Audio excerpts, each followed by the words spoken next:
మన తండ్రి అయిన దేవుని నుండి ప్రభు అయిన యేసుక్రీస్తు నుండి మీకు కృపయు సమాధానం కలుగును గాక. ఆమేన్. ఈ సమయంలో దేవుని వాక్యాన్ని మనము ధ్యానించడానికి చదువుకున్నటువంటి పత్రిక వాక్య భాగంలో నుంచి మనము 2 వచనాలు చదువుకుందాం. ఎఫెసీయులకు రాసిన పత్రిక 5వ అధ్యాయము 15, 16 వచనాలు.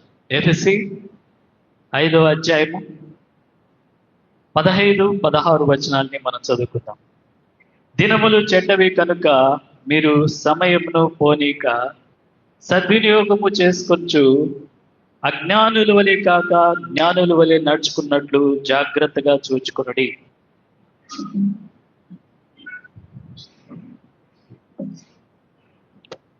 చదువుకున్నటువంటి దేవుని వాక్యంలో ఇక్కడ దేవుడు ఒక జాగ్రత్త చెప్తున్నాడు. మరి జాగ్రత్తగా ఉండమని దేవుడు సెలవిస్తుంటున్నాడు. దేవుని వాక్యంలో జాగ్రత్తగా ఉండు అనేటువంటి విషయము చాలాసార్లు ఉంది, చాలా సందర్భాల్లో ఉంది. జాగ్రత్తగా ఉండు అని చెప్పబడినటువంటి ఆ మాటలో దేవుడే స్వయంగా మనల్ని హెచ్చరిస్తుంటున్నాడు. కాబట్టి ఈరోజు దేని విషయంలో జాగ్రత్తగా దేవుడు చూచుకోమంటున్నాడు అనేది మనం గాన చూసినట్లయితే,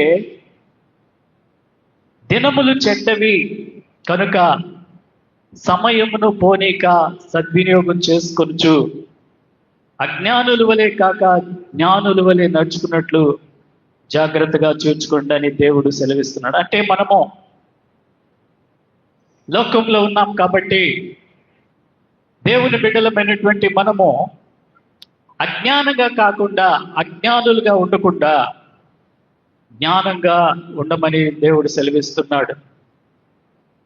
ఈ వాక్యంలో మనము ఏ విధంగా జ్ఞానుల వలె నడుచుకుంటామో, జ్ఞానంగా ఏ విధంగా ఉండగలమో దేవుడు చెప్తున్నటువంటి ఈ మాట విషయంలో మనము ఏ విధంగా జాగ్రత్తగా ఉండగలమో, ఏ విధంగా జాగ్రత్తగా మనల్ని మనము సరి చేసుకుంటామో అనేది మనము గమనించినట్లయితే, ఇక్కడ మీరు అవివేకులు కాక ప్రభు యొక్క చిత్తం ఏమిటో గ్రహించుకోండి. మొట్టమొదటిగా దేవుని చిత్తం.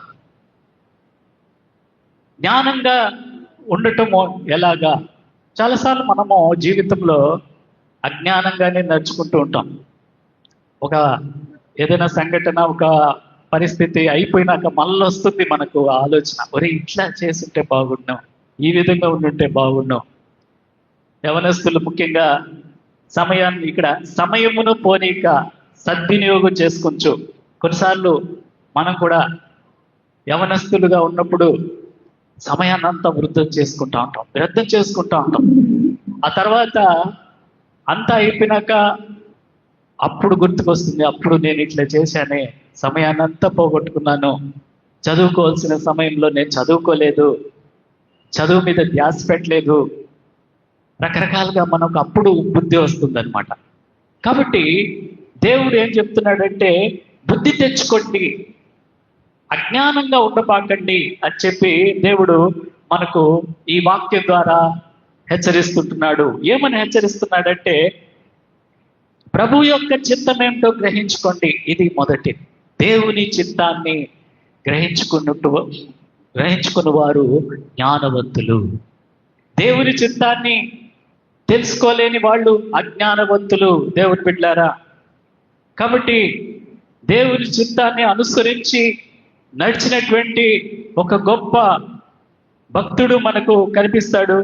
కీర్తనలు 143వ అధ్యాయము 10వ వచనంలో అక్కడ ఒక గొప్ప దేవుని యొక్క ఇష్టానుసారమైనటువంటి వ్యక్తి, దేవునికి ప్రియుడు, అక్కడ ఒక మాట, అద్భుతమైనటువంటి మాట చెప్తున్నాడు. ఏం చెప్తున్నాడంటే, నీవే నా దేవుడువు, నీ చిత్తానుసారంగా ప్రవర్తించుటకు నాకు నేర్పుము. కాబట్టి దేవుని బిడ్డలారా, దేవుని చిత్తానుసారంగా జీవించడమే జ్ఞానము.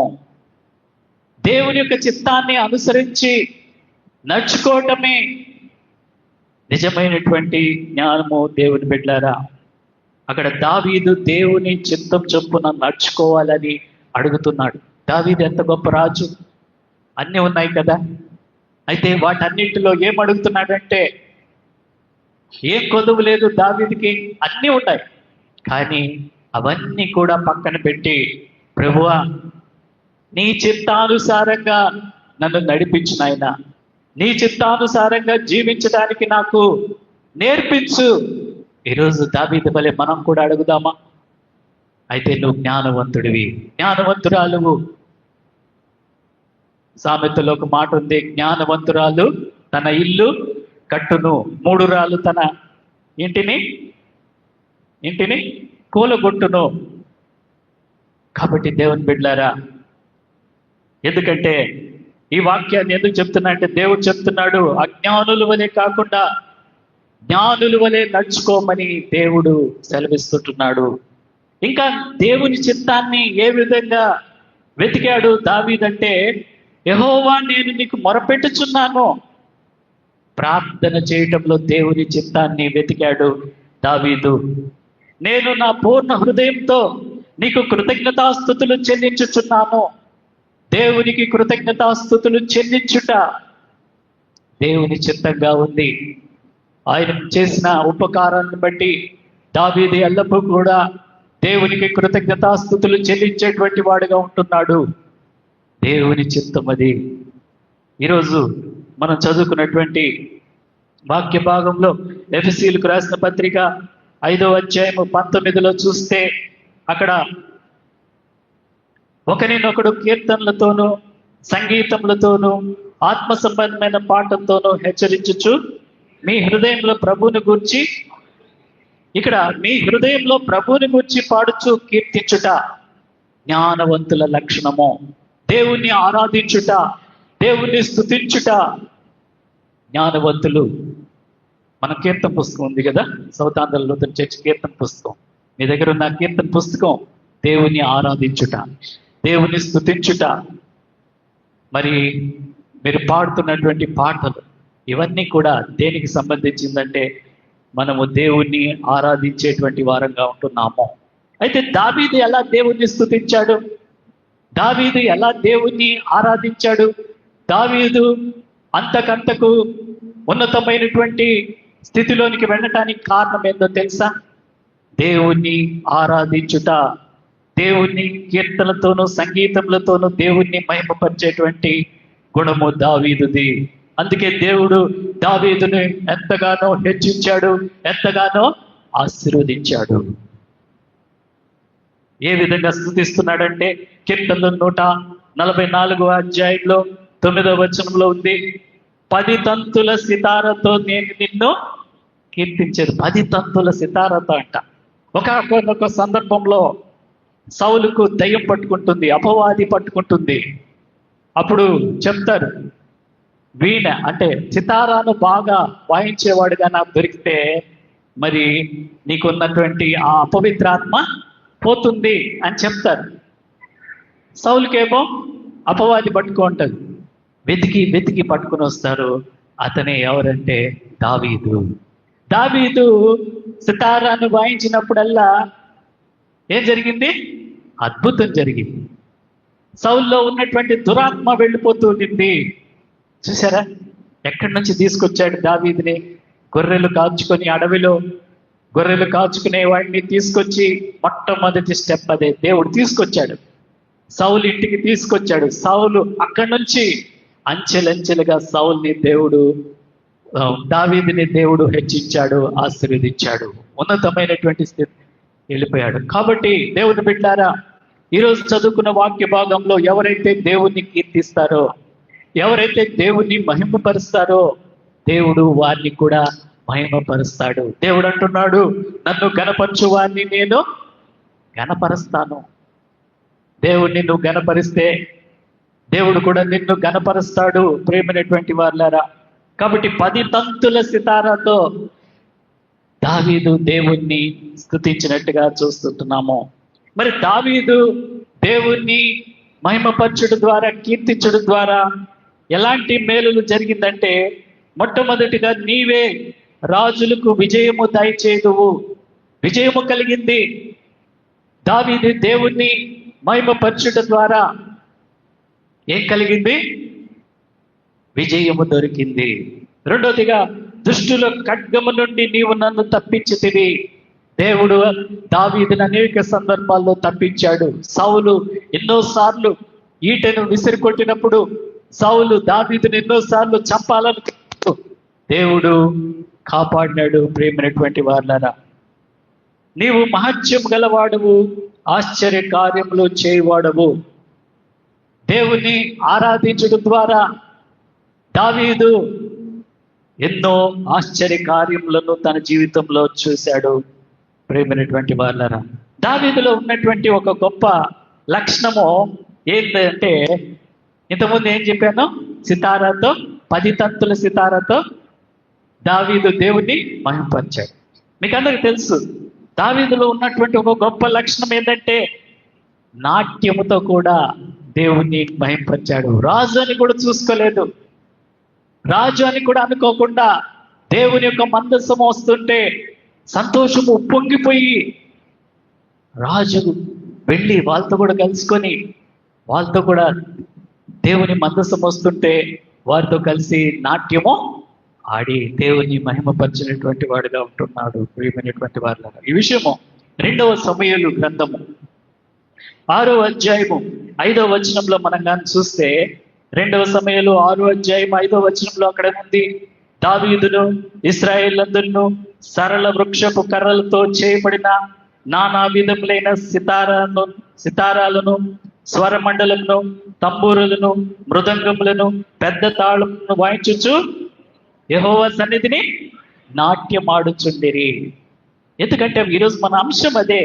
ఎఫెసీయులకు రాసిన పత్రిక 5లో ఒకరినొకడు కీర్తనతోనూ సంగీతములతోనూ ఆత్మ సంబంధమైన పాటలతోనూ హెచ్చరించుచు అని ఇక్కడ ఉంది. దేవుణ్ణి ఏ విధంగా మనము మహిమపరచాలంటే ఇక్కడ ఉంది. దావీదు కీర్తనతోనే కాదు, వాద్యములతోనే కాదు, కానీ నాట్యముతో కూడా దేవుణ్ణి మరి మహిమపరిచినట్టుగా మనం చూస్తుంటున్నాము. దేవుని బిడ్డలారా, మరి ఆ విధంగా నాట్యం ఆడుతున్నప్పుడు వాళ్ళందరూ కూడా ఆ యొక్క మందసాన్ని తీసుకొని నాకోను ఖండము దగ్గరికి వచ్చినప్పుడు ఏమైందంటే, ఎడ్ల బండిలో దేవుని మందస్సం ఉంది. ఎడ్లు కాలు జారినాయి. ఎడ్లు కాలు జారి వీళ్ళు పరవశమైపోయి ఉన్నారు. దావీదు, లేవీయులు అందరూ దేవుని మందస్సం దేవునికి గుర్తుగా ఉంది. దేవుని మందస్సం తీసుకొస్తుంటే ఎడ్లు కాలు జారింది. కాళ్ళు జారినప్పుడు మందస్సము కిందకి జరిగిపోయింది. దానికి ఉజ్జా అనేటువంటి వాడు చెయ్యి చాపి పట్టుకున్నాడు.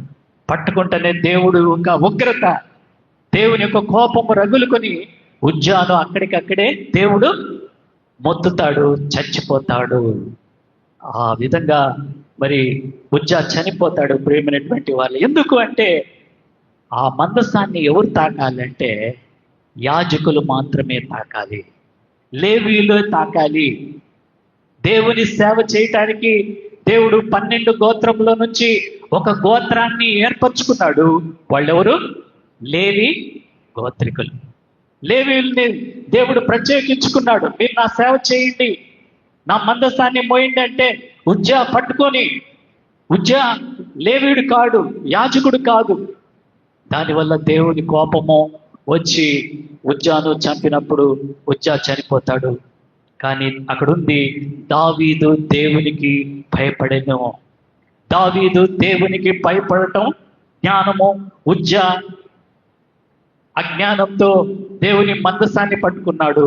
అజ్ఞానంగా ఉండటం వల్ల చనిపోయినాడు. జాగ్రత్త, కొన్నిసార్లు ఉజ్జా వలె మనం కూడా అజ్ఞానంగా ఉన్నప్పుడు నష్టపోయేది ఎవరు? మనమే. దావీదు వలె మనము దేవునికి భయపడటము చాలా అవసరము. ప్రేమైనటువంటి దేవుని బిడ్డలారా, కాబట్టి దేవుని కీర్తించే విషయంలో దావీదు వలె మనం కూడా జ్ఞానం కలిగినటువంటి వారంగా ఉండాలి. దేవుని మహిమపరచడం, దేవుని కీర్తించడం అనేది సంఘంలో ఒక భాగము ఆరాధన, కీర్తనలు, సంగీతము, ఇవన్నీ కూడా దేవుని మహిమపరచడంలో ఒక భాగంగా ఉంది. అది ఎక్కువగా చేసింది దావీదు. దావీదు ఆ సరళ మానంతో రకరకాలైనటువంటి వాయిద్యాలను తయారు చేసి దేవుణ్ణి గణపరిచినట్టుగా మనం చూస్తున్నాము. ఎఫెసీయులకు రాసిన పత్రిక 5వ అధ్యాయము 19వ వచనాన్ని మనం చదువుకుంటే, ఇంతకుముందు చదువుకున్నట్లుగా అక్కడ ఒకరినొకడు కీర్తనలతోనూ సంగీతములతోనూ ఆత్మ సంబంధమైన పాటలతోనూ హెచ్చరించుచు మీ హృదయంలో ప్రభుని, ఆ విధంగా అపోస్తులు చేశారు. ఆదిమ అపోస్తులు ఒకరినొకరు వాళ్ళందరూ కీర్తనలు పాడుచు దేవుని మహింపపరుస్తూ, ఎలాంటి పరిస్థితులు అంటే సంతోషంగా ఉండి కాదు, శ్రమలు వచ్చినప్పుడు, ఇబ్బందులు వచ్చినప్పుడు వాళ్ళు దేవుని మహిమపరిచారు, కీర్తనలు పాడారు. ఆ విషయము మనం అపోస్తుల కార్యం 16వ అధ్యాయం దగ్గరికి వచ్చినట్లయితే అక్కడ ఇద్దరు గొప్ప సేవకులు మనకు కనిపిస్తున్నారు. వాళ్ళిద్దరు కూడా ఎవరంటే పౌలు, శీలలు. పౌలు శీలల్ని కొట్టి చెరసాల్లో వేశారు. చెరసాల్లో వేసినప్పుడు వారు ఏం చేశారంటే, మధ్యరాత్రి వేళ పౌలు శీలలు మరి లేచి దేవుణ్ణి అక్కడుండి దేవుణ్ణి ప్రార్థించుచు కీర్తనలు పాడుచుండిరి. అర్ధరాత్రి వేళ వాళ్ళు ఏం చేశారంటే దేవుణ్ణి కీర్తనలతో మహిమపరిచారు.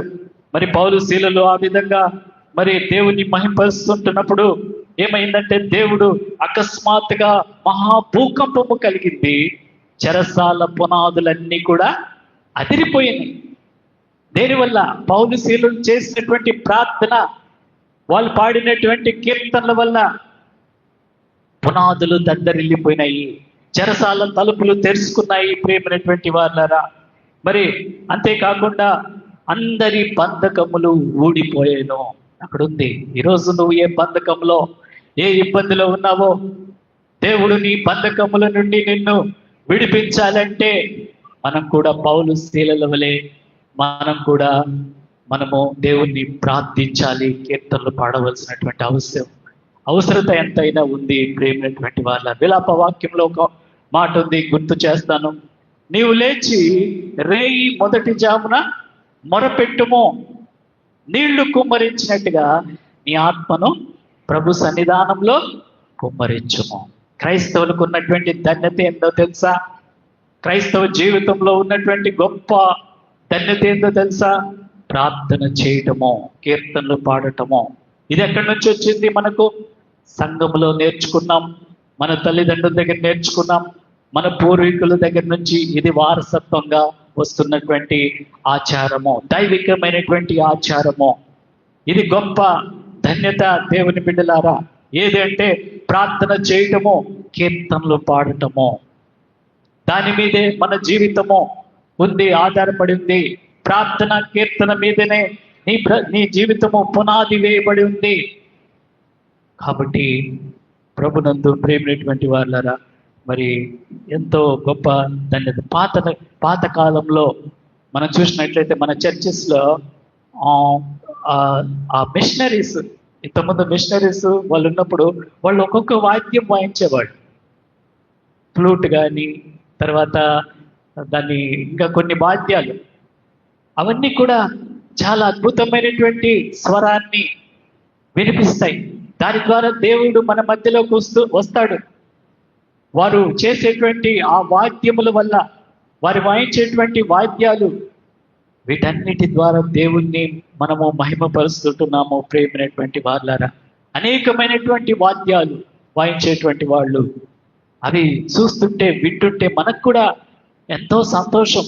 మన మనస్సుకు, మన ఆత్మకు ఎంతో ఆనందం కలుగుతుంది. దేవుడు మన మధ్యలో ఆయన వచ్చినట్లుగా మనకు ఆ యొక్క భావన కలుగుతుంది. ప్రేమైనటువంటి వాళ్ళు. కాబట్టి ఇక్కడ పౌలు శీలలు అర్ధరాత్రి వేళ కీర్తనలు పాడినప్పుడు వారి బంధకాలన్నీ కూడా ఊడిపోయినాయి.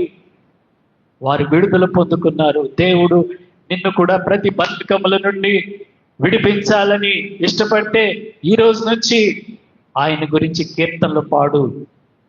మన కీర్తన పుస్తకంలో, సౌత్ ఆంధ్ర లూథరన్ చర్చ్ కీర్తన పుస్తకంలో అన్నీ కూడా మంచి కీర్తనలు.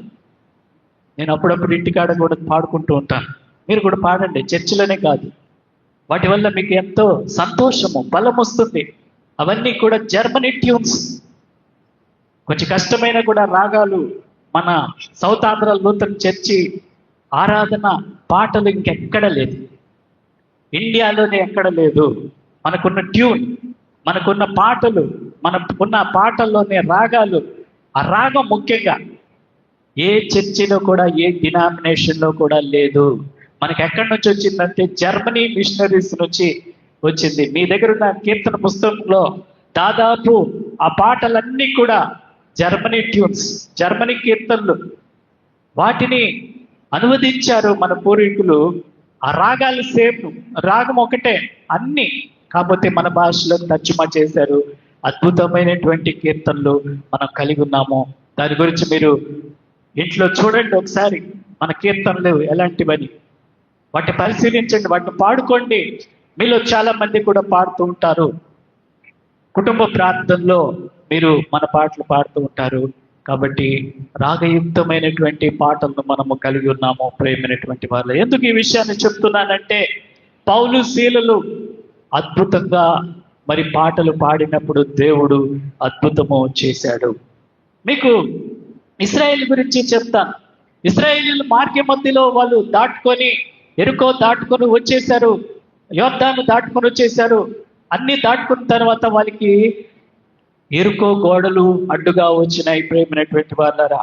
ఇశ్రాయేల్ లోపలికి రానికుండా ఎరుకో వారు ఏం చేశారంటే తలుపులు వేసి బిగించేశారు, వాళ్ళని పోనీలేదు. అయితే దేవుడు ఏం చేశాడంటే, 6 రోజులు మీరు ఎరుకో చుట్టూ తిరగండి, ఒక్కరోజు తిరగండి. తిరిగేటప్పుడు లేవీలు, యాజకులు బూరలు, పొట్టేళ్ళు కొమ్ము బూరను పెట్టుకొని ఊదుతూ తిరగండి అని చెప్పాడు. వారు పొట్టేళ్ళు బూరలు పెట్టుకొని దేవుణ్ణి మహిమపరుస్తూ తిరిగినప్పుడు మరి 7వ రోజు 7 మార్లు తిరగండి అని యెహోషువ యాజకులకు చెప్పారు. దేవుని మందసం వస్తుంది, యాజకులు ముందుగా ఉన్నారు, వాళ్ళు బూరలు ఊదుతూ 7వ రోజు 7 సార్లు తిరిగినప్పుడు ఏమైందంటే దేవుడు అద్భుతం చేశాడు. అక్కడ ఎరుకో గోడలన్నీ కూడా కుప్పకూలిపోయినాయి. ఏ విధంగా జరిగిందంటే, యాజకులు బూరలతో ఊదుచు, బూరలతో ఊదినప్పుడు, బూరలు ఊదుట అంటే దేవుణ్ణి స్తుతించారు, దేవుణ్ణి మహింపరిచారు. ఆ బూరలు ఊదినప్పుడు యాజకులు ఆ యొక్క గోడలన్నీ కూడా కూలిపోయినాయి. దేవుడు అద్భుతం చేశాడు ప్రేమైనటువంటి వాళ్ళారా. కాబట్టి మనము ఈ రీతిగా చేయటము జ్ఞానయుక్తము, జ్ఞానులు వలె నడుచుకున్నట్లు మనం కూడా ఆత్మ సంబంధమైనటువంటి పాటలతో దేవుణ్ణి మహింపరచాల్సినటువంటి వారంగా ఉండాలి. కొన్నిసార్లు మనం చర్చికి వచ్చి పాటలు పాడకుండా ఉంటే అది దేవునికి మహిమ కాదు. అందరూ కూడా మరి దేవుడిచ్చిన మన స్వరంతో దేవుని మహింపరిస్తే దేవుడు ఎంతో సంతోషిస్తాడు. రాగం తప్పైనా కావచ్చు, నాకు రాగం రాదే, నేను పాడలేనే అనుకోబాకండి. నీకు రాగం తెలియకపోయినా పాడితే అది దేవుని మహింపరిచినట్లు, దేవుని స్తుతించినట్లు.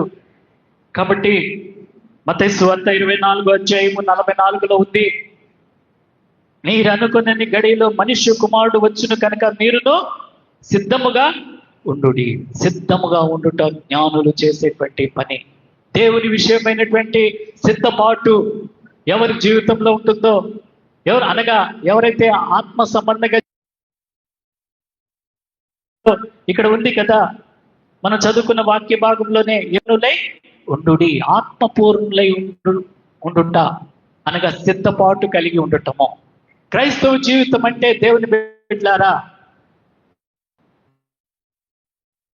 సిద్ధపాటు కలిగినటువంటి జీవితం కలిగి వారుగా ఉంటున్నాం. కాబట్టి ఇక్కడ సిద్ధపడి ఉండమని దేవుడు చెప్తున్నాడు. సిద్ధపడి ఉండుట జ్ఞానులు చేసేటువంటి అక్కడ చూస్తున్నాము.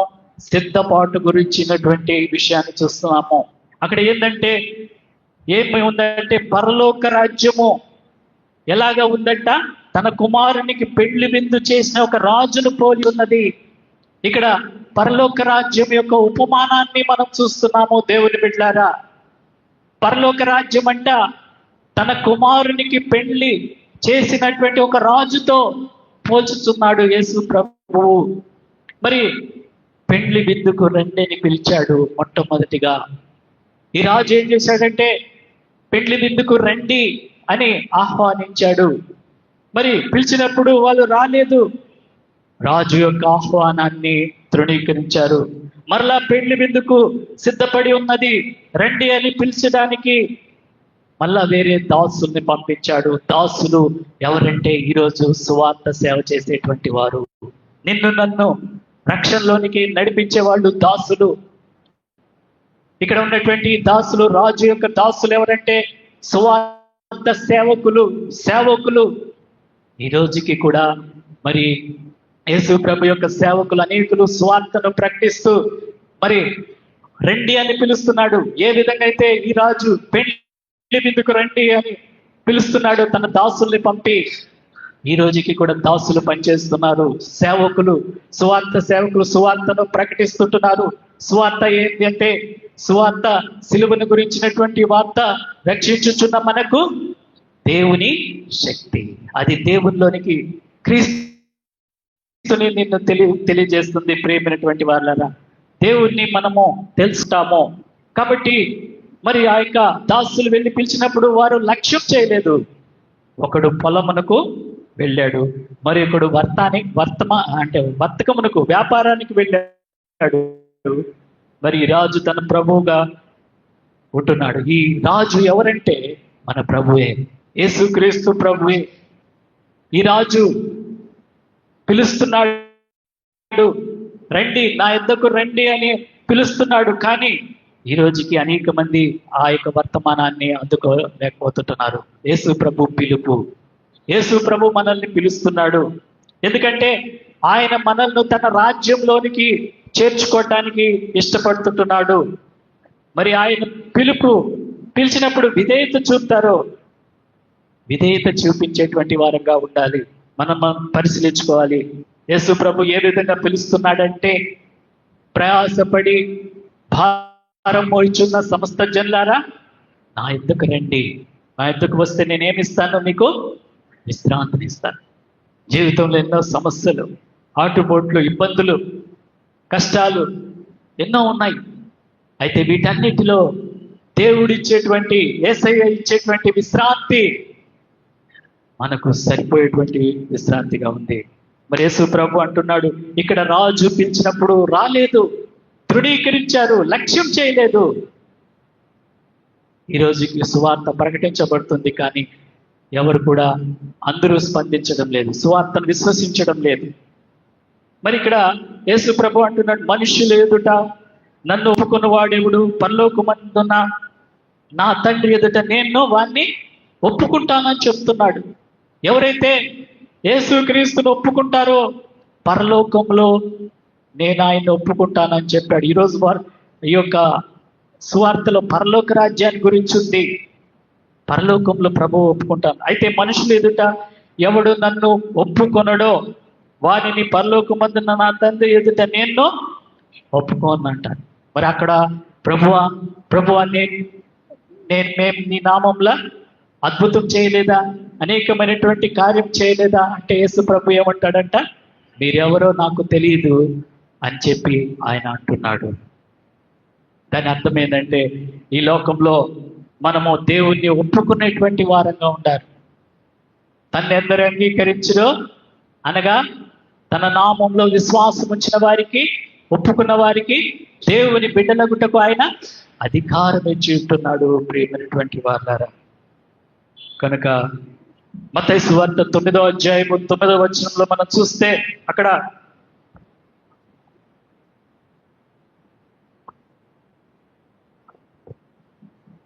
ఒప్పుకునుట, రాజు పిలిచినప్పుడు చాలా మంది సాకులు చెప్పారు. మేము రాలేమో, మాకు పని ఉందని చెప్పారు. దాసులు పిలిచారు, పెళ్లి విందుకు రండయ్యా, రాజు పిలుస్తున్నాడు, పెళ్లి విందుకు రండి. ఈరోజు కూడా యేసు ప్రభు నిన్ను పిలుస్తున్నాడు. యేసు ప్రభు ఒక అద్భుతమైన మాట అంటున్నాడు. ఏమంటున్నాడంటే, నాగిటి మీద చేయి పెట్టి వెనక తట్టు చూచువాడు నాకు పాత్రుడు కాడు. ఇది గుర్తుపెట్టుకోవాలి. యేసయ్యకి ఇష్టం లేదు. ఒకవేళ నేను దేవుడు పిలుస్తున్నాడు కదా, వెళ్తే నా కుటుంబం ఎట్లా, నా బిడ్డ ఎట్లా, నేను బతికేది ఎట్లా, ఇవి ఆలోచించడము, నాగటి మీద చీపెట్టి వెనక తట్టి చుచ్చువాడు నాకు పాత్రుడు కాడు. ఎలీషా ఏలియాని పిలిచేటప్పుడు 12వ నాగటి మీద దున్నుతూ ఉన్నాడు. ఏలియా పోయి నీ వచ్చి నన్ను వెంబడించు అన్నప్పుడు వెంటనే తన నాగల్ని ఆ మడకనంతా వదిలిపెట్టి ఏలియాని వెంబడించాడు. దానివల్ల ఫలితం ఏమొచ్చింది? ఏలియాకు ఉన్నటువంటి 2 పాళ్ళ ఆత్మను పొందుకున్నట్టుగా మనం చూస్తున్నాము. కాబట్టి మత్తయి సువార్త 9వ అధ్యాయం 9వ వచనంలో యేసు ప్రభు అక్కడ సుంకమ మెట్టు దగ్గర కూర్చున్న మత్తయ్య అనేటువంటి ఒక మనిషిని చూచి ఏమంటున్నాడంటే, నీవు ఆయన పిలిచి నన్ను వెంబడించు అంటే వెంటనే లేచి హక్కున వెంబడించాడు. పేతురు ఆంద్రేయులను చూచి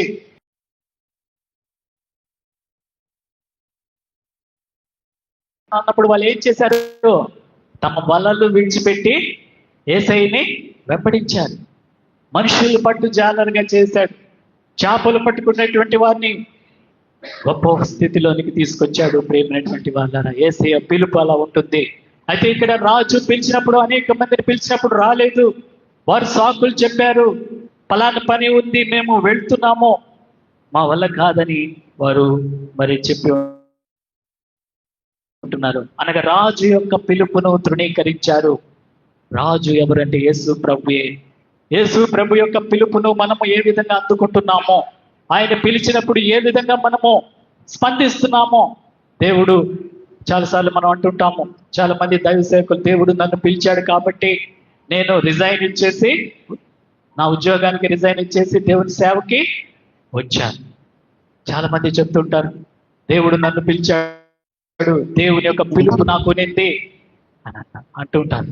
నిజమే, దేవుడు పిలిచినప్పుడు సాకులు చెప్పే వాళ్ళంగా ఉన్నామా, లేకపోతే దేవుడు పిలుపుడు మనము వినేటువంటి వారంగా, లోబడేటువంటి వారంగా ఉంటున్నామా, మరి మనము గమనించుకోవాలి. రెండోదిగా, పిలువబడిన వారు ఇక్కడ పాత్రులు కారు అని చెప్పి అంటున్నాడు రాజు.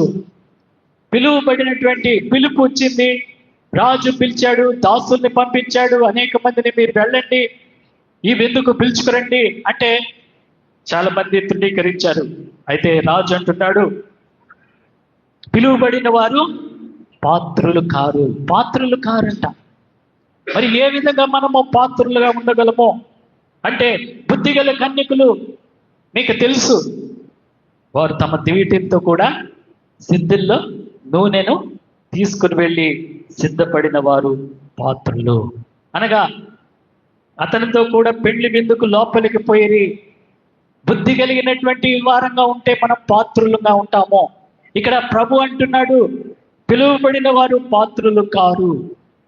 ఎందుకంటే వారు నా మాటను వినలేదు, నా మాటను నిర్లక్ష్యం చేశారు. కాబట్టి ఇక్కడ బుద్ధి కలిగినటువంటి వారంగా సిద్ధపడినప్పుడు మనము పాత్రులుగా ఉంటారు. కాబట్టి మీరు అనుకునే గడిలో మనిషి కుమారుడు వచ్చిన కనుకనే మీరును సిద్ధపడి ఉండుడి. సిద్ధపడిన వారు పాత్రులు. ఎవరి పాత్రులు అంటే, దేవుడు ఏ సమయంలో వస్తాడో మనకు తెలియదు కాబట్టి మరి ఆయన అనుకున్న గడిలో వస్తాడు. కాబట్టి ఏ దాసుడు మెలకుగా ఉంటాడో, ఏ దాసుడు సిద్ధపడి ఉంటాడో, ప్రేమైనటువంటి వారులారా, సిద్ధపడినటువంటి వారు పాత్రులు. ఇక్కడ సిద్ధపాటు లేదు. రాజు పిలిచినప్పుడు, దాసుల్ని పంపించినప్పుడు వారు సిద్ధపడలేదు. రాజు యొక్క వర్తమానాన్ని, పిలుపుని అందుకొని రాలేదు. వారు పాత్రులు కాదు, వారిని విడిచిపెట్టేశాడు. రండి, దేవుడు చెప్పినట్లు ఓడతో సిద్ధపరుచుకున్నాడు. దేవుడు ఒక మాను చెప్తాడు, ఆ మానుతో నీవు ఓడను సిద్ధపరచుకో నోవాహు, ఎందుకంటే నేను జలప్రళయం రప్పించి అందరినీ నాశనం చేస్తానంటున్నాడు. ఏం రాను అది? ఏం రాను? చితిసారపు రాను. ఓడ నిర్మించుకునే విషయంలో దేవుని మాటకు విధేయత చూపించాడు. మరి ఆ టైంలో వారు ఎలా ఉన్నారంటే, నోవా కాలంలో వాళ్ళు తినొచ్చు, త్రాగుచు, పెళ్లికి ఇచ్చుచు, పెళ్లి చేసుకునిచుండింది. ఇంతలో ఏమైపోయిందో చూద్దాం. మత్తయి సువార్త 24వ అధ్యాయము 39వ వచనంలో వారు ఆ విధంగా ఉన్నప్పుడు అనుకోని సమయంలో ఏమైందంటే నోవాహు టైంలో ఏమైపోయింది చూద్దాం. జల ప్రళయము వచ్చి అందరినీ కొట్టుకొని పో వరకు ఎరుగకపోయి, అక్కడ జల ప్రళయం వచ్చేసింది.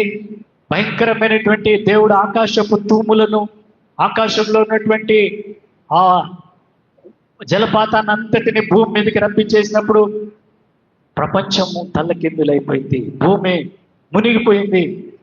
అక్కడ అంట కొంతమంది నోవాహు తలుపు తీ అని కూడా అరిచారంట. నోవాహు తలుపు తీయడానికి ఆస్కారం లేకపోయింది. వాక్యంలో కానీ మీరు చూస్తే దేవుడే నోవాహుని ఓడలో పెట్టి తలుపు వేసాను. దేవుడు ఒకసారి తలుపు వేస్తే, ఒకవేళ నోవాహు మనసు మార్చుకుంటాడని చెప్పి దేవుడే తలుపు వేసేసాడు, దుష్టుల్ని నాశనం చేశాడు. ఎందుకంటే సిద్ధపాటు లేదు, భయభక్తులు లేవు. జలప్రళయంలో అందరూ కూడా ఇష్టానుసారంగా విచ్చలవిడిగా జీవిస్తున్నాడు. ఒక నోవాహు మాత్రమే దేవునికి భయభక్తులు కలిగి జీవించడం ద్వారా మరి దేవుడు నోవాహు మాత్రమే దేవుని పిలుపునకు విధేయత చూపించాడు కాబట్టి రక్షించాడు. మీరు వాక్యం చదివారు, ఆ ఓడంట జలముల మీద నడిచెను అని ఉంది. చాలా మాట బైబిల్లో చాలా గొప్ప సత్యాలు ఉంటుంది. నడిచిందంట, నీళ్ల మీద అట్లే తేలలేదు, నడిచింది. కాబట్టి దేవుడు అద్భుత రీతిగా నోవాహును రక్షించాడు. నోవాహు దేవుని నమ్ముకున్నాడు కాబట్టి మరి దేవుడు అతన్ని కాపాడాడు. మనం ఏ విధంగా కాపాడబడతామో అంటే, మనము రాజు పిలిచినప్పుడు, అనగా యేసు ప్రభు ఈరోజు వాక్య భాగంలో సువార్త పాఠంలో ఆయన పిలుస్తున్నాడు. నేటికి ఆయన రమ్మని పిలుస్తున్నాడు, విధేయత చూపించమంటున్నాడు. మనం ఏ విధంగా ఆయన పిలుపునకు లోబడి ఉంటున్నాము అంటే, విశ్వాసం ద్వారా రక్షణార్థమైన జ్ఞానము నీకు కలిగించుటకు శక్తి గల పరిశుద్ధ లేఖనమును బాల్యం నుండి నీవు ఎరుగుదువు. ఇక్కడ పౌలు తిమోతికి ఇస్తున్నటువంటి హెచ్చరిక, దేవుని విషయంలో దేవుని ఏర్పాటుని, దేవుని పిలుపును మనం కలిగి ఉండాలంటే, దేవునికి విధేయులంగా ఉండాలంటే, నోవాహు వలె మనం కూడా దేవునికి విధేయులుగా ఉండాలంటే రక్షణార్థమైనటువంటి జ్ఞానుల వలె ఉండాలంటే పరిశుద్ధ లేఖంను బాల్యం నుండి నీ వెరుగుదు, దేవుని వాక్యాన్ని చదవాలి. పౌలు తిమోతికి ఇస్తున్నటువంటి హెచ్చరిక, శక్తి గల పరిశుద్ధ లేఖనములను మనం ఆశ్రయించాలి, దేవుని వాక్యాన్ని వినాలి. ఈరోజు రాజు ఏ విధంగా అయితే పరలోక రాజ్యానికి పిలుపునిస్తున్నాడో, దేవుని యొక్క రాజ్యంలో చేరాలంటే దేవుని వాక్యాన్ని బాల్యం నుండి నీవు ఎరగాలి, దేవుని వాక్యాన్ని చదవాలి తిమోతి అని చెప్పి పౌలు హెచ్చరికిస్తున్నాడు. ఈ హెచ్చరిక మనందరికీ కూడా, మనమందరూ కూడా దేవుని వాక్యాన్ని గైకొనేటువంటి వారు ఉన్నప్పుడు, ఒక సందర్భంలో యేసు ప్రభు అంటాడు, వాక్యమును చదివి గైకొను వాడే ధన్యుడు. కాబట్టి ప్రభునందు ప్రియమైనటువంటి వారులారా, మనము సిద్ధపడి ఉండుటకు ప్రతి లేఖనాన్ని మనము పరిశీలించి చదువుకోవాలి. యెహోషువతో దేవుడు అంటున్నాడు, నీవు జాగ్రత్తగా దేవుని ధర్మశాస్త్రమును గైకొని చదువుకుంటే కుడికి గాని ఎడమకు గాని నువ్వు తొలగిపోవు, అనగా పాపము పడిపోవు, లోకంలో పడిపోవు, దేవుని మార్గములో సరళంగా నడుస్తావు. దేవుని మార్గంలో నడచడానికి రక్షణార్థమైనటువంటి జ్ఞానమును దయచేసే దేవుని వాక్యాన్ని నువ్వు నమ్మినప్పుడు, విశ్వసించినప్పుడు, చదువుకున్నప్పుడు దేవుని వాక్యం కూడా మరి నిన్ను మరి నడిపిస్తుంది. జ్ఞానం కలిగినటువంటి వారంగా ఉంటాము. అజ్ఞానులు కాకుండా జ్ఞానుల వలె వివేకంగా నడుచుకోమని ఈరోజు పౌలు చెప్తున్నాడు వాక్యంలో. కాబట్టి దినములు చెడ్డవి కనుక సమయమును పోనీక అజ్ఞానుల వలె కాక జ్ఞానుల వలె నడుచుకోవాలంటే దేవుని వాక్యము. రక్షణార్థమైనటువంటి జ్ఞానం ఏదంటే దేవుని వాక్యము. దేవుని వాక్యము నిన్ను సరైనటువంటి జ్ఞానంలోనికి నడిపిస్తుంది, మనల్ని సిద్ధపరుస్తుంది. మరి అక్కడ పౌలు 4 విషయాలు చెప్తున్నాడు. దేవుని వాక్యము మొట్టమొదటిగా ఉపదేశించుటకు, రెండోది ఖండించుటకు, మూడోది తప్పుదిద్దుటకును, నాలుగోది నీతి యందు శిక్షణ చేయుటకు మరి ఈ యొక్క వాక్యము ప్రయోజనకరమైందట. ఈ నాలుగు మనకు చాలా ప్రాముఖ్యము. దేవుని వాక్యము నీకు ఉపదేశిస్తుంది. కీర్తనకారుడు అంటాడు, నీ ఉపదేశం వల్ల నాకేం కలిగింది? వివేకం కలిగింది. వివేకం కలిగిన తప్పు మార్గములన్నీ నాకు అసహ్యములైంది. దేని వల్ల అంటే దేవుని వాక్యం వల్ల.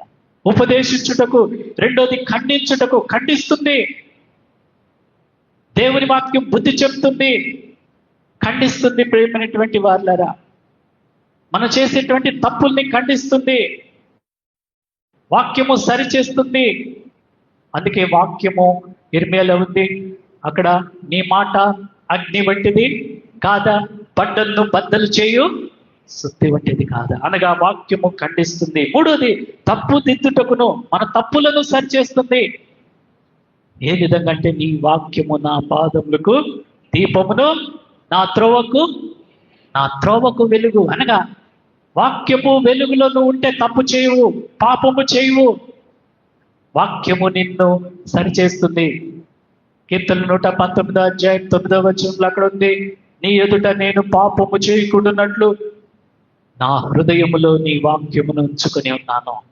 వాక్యము తప్పుదిద్దుతుంది, నువ్వు చేసేటువంటి నిన్ను సరిచేస్తుంది, నీ ప్రవర్తన సరిచేస్తుంది, నీ జీవితాన్ని త్రిపుతుంది. అదే పౌలు తిమోతికి చెప్తున్నాడు. నాలుగోది నీతి యందు శిక్షణ చేయుటకు ప్రయోజనకరమైంది, నీతిమంతులుగా చేస్తుంది. దేవుని వాక్యమును చదివి ధ్యానించడం ద్వారా దేవుని వాక్యాన్ని మనం అర్థం చేసుకున్నప్పుడు నీతి యందు శిక్షణ చేయుటకు, అనగా శిక్షణ అంటే ట్రైనింగ్ అన్నమాట. దేవుని వాక్యం నిన్ను నీతి విషయంలో నిన్ను శిక్షణ చేస్తుంది, నీతిమంతుడిగా చేస్తుంది. వాక్యము మనల్ని పాప మార్గంలో నుండి నీతిమంతుల మార్గంలోనికి నడిపిస్తుంది. ప్రేమైనటువంటి వారు, ఇది జ్ఞానం అన్నమాట. కాబట్టి జ్ఞానుల వలె నడుచుకుంటకు దేవుని వాక్యము సహాయం చేస్తుంది. ఎవరైతే జ్ఞానం, ప్రపంచంలో చాలా మంది గొప్ప దైవజనులు ఉన్నారు, వారికి అంత జ్ఞానం ఎక్కడి నుంచి వచ్చిందంటే వాళ్ళు చెప్పేటువంటి మాటలు దేవుని వాక్యమే. దేవుని వాక్యం ద్వారానే అంత గొప్ప జ్ఞానమును సంపాదించుకున్నారు. మరి సామెతల్లో ఉంది, యవ్వనులకు తెలివిని బుద్ధిని కలిగించు వాక్యం. నీకు కావలసిన జ్ఞానము, నీకు కావలసిన తెలివి ఎక్కడి నుంచి వస్తుందంటే దేవుని వాక్యం ద్వారా కలుగుతుంది. ఈరోజు అదే చెప్తూ, అది ఎఫెసీయులకు రాసిన పత్రికలు మనం చూస్తున్నాము. దేవుని వాక్యంలో అక్కడ మనము అజ్ఞానుల వల్లే కాకుండా జ్ఞానుల వల్లే నడుచుకోవటానికి దేవుని వాక్యము మనల్ని సరిచేస్తుంది. కాబట్టి దేవుని వాక్యం మనల్ని దేవుని దగ్గరికి చేర్చి దేవుడు మనల్ని పిలిచినప్పుడు విధేయులుగా చేస్తుంది. ఎవరైతే వాక్యాన్ని చదువుతారో, వాక్యం పట్ల ఆసక్తిని కలిగి ఉంటారో వాళ్ళు దేవునికి విధేయులు అవుతారు. ఈరోజు రాజు పిలిచినప్పుడు విధేయులు కానీ, రాజు పెళ్లి విందుకి రండి అని పిలిచినప్పుడు వారందరూ చాలా మంది తృణీకరించారు. కానీ దేవుని వాక్యంను మనం చదువుతున్నప్పుడు నువ్వు దేవునికి తెలియకుండానే విధేయత చూపిస్తావు. దేవుని వాక్యము నీ చేతిలో ఉంటే దాని అర్థం ఏంటంటే నువ్వు దేవునికి లోబడుతున్నావు, దేవుని యందు భయభక్తులు కలిగి జీవిస్తున్నావు. దేవుని వాక్యం చదువుతుంటే నువ్వు దేవుని దగ్గరకు నడిపించబడతావు. దేవునికి నేను దాసుడిని, లోబడి ఉంటున్నావు. అదే ఈరోజు సువార్త పాఠంలో చూస్తుంటున్నాము. రాజు పిలిచినప్పుడు అనేక మంది తృణీకరించారు. కానీ ఈరోజు మనము దేవునికి విధేయులంగా ఉండాలంటే రక్షణార్థమైనటువంటి జ్ఞానము పరిశుద్ధ వాక్య భాగంలో మనకు దొరుకుతుంది. కాబట్టి ఆ వాక్య భాగాన్ని మనము ధ్యానించి ఆ వాక్యాన్ని మనం కూడా అర్థం చేసుకున్నప్పుడు అజ్ఞానంగా కాకుండా జ్ఞానుల వలె నడుచుకుంటకు పరిశుద్ధాత్మ దేవుడు తన దివ్య సహాయంలో నడిపిను మనకు దయచేయను గాక.